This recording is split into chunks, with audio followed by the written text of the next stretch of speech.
If you want a good hot breakfast and not in a rush, try the Denny's Southern Chicken Slugger.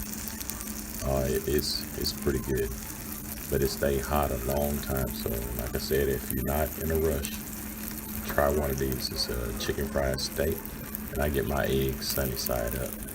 And I'm gonna zoom in here on the menu and show you what it comes with.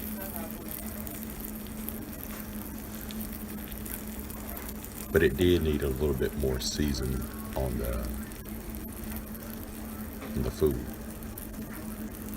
But like I said, it is good. So if you're not in a rush, try one of these sluggers here.